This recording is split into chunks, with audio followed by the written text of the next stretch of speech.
দুর্ঘটনার কবলে পড়ে বিধ্বস্ত হয়েছে ইরানের প্রেসিডেন্টকে বহনকারী হেলিকপ্টার। রোববার ইরানের পূর্ব আজারবাইজান প্রদেশের জোলফার কাছে এই ঘটনা ঘটে। ইরানের রাষ্ট্রীয় গণমাধ্যম ইরনা জানিয়েছে ঘটনাস্থলে অভিযান চালানো হবে। এতে হতাহতের বিষয়েও তাৎক্ষণিকভাবে কিছু জানানো হয়নি। তবে এটা কি নিছক কোনো দুর্ঘটনা নাকি পরিকল্পিত কোনো নাশকতা? বিস্তারিত জানাচ্ছেন এসআই রাজ।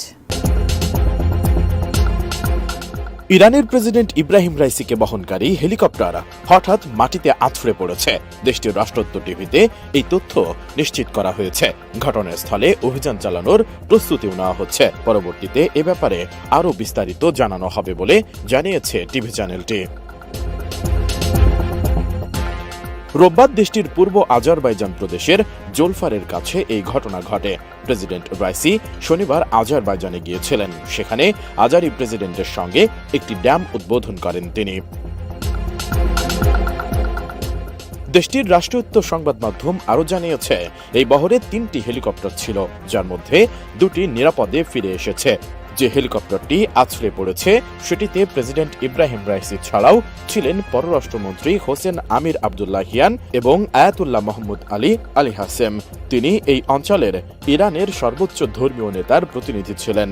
জ্বালানি মন্ত্রী আলী আকবর মেহরাবিয়ান এবং আবাসন ও পরিবহন মন্ত্রী মেহেরদাদ বাজারপাস অন্য 2টি হেলিকপ্টারে ছিলেন, যেগুলো নিরাপদে ফিরে এসেছে।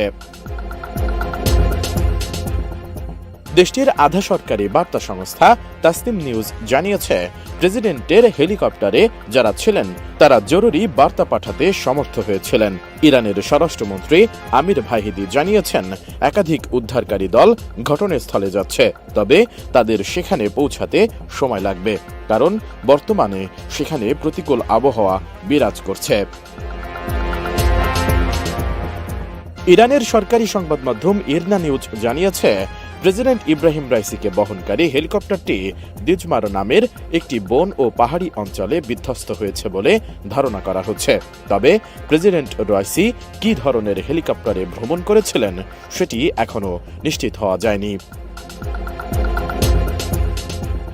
ইরান বিভিন্ন ধরনের হেলিকপ্টার ব্যবহার করে, তবে কয়েক দশক ধরে পশ্চিমা দেশগুলো নিষেধাজ্ঞা দিয়ে রাখায় নতুন হেলিকপ্টার অথবা যন্ত্রাংশ ক্রয় করতে পারে না দেশটি।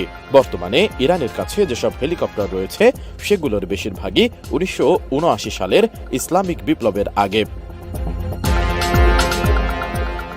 কাতার ভিত্তিক সংবাদ মাধ্যম আল জাজিরার এক সাংবাদিক তেহরান থেকে জানিয়েছেন হেলিকপ্টার, বিমান ইরানে যেগুলো ব্যবহার করা হয় সেগুলো সবই পুরনো। এ কারণে ইরানে প্রায়ই এ ধরনের দুর্ঘটনা ঘটে থাকে।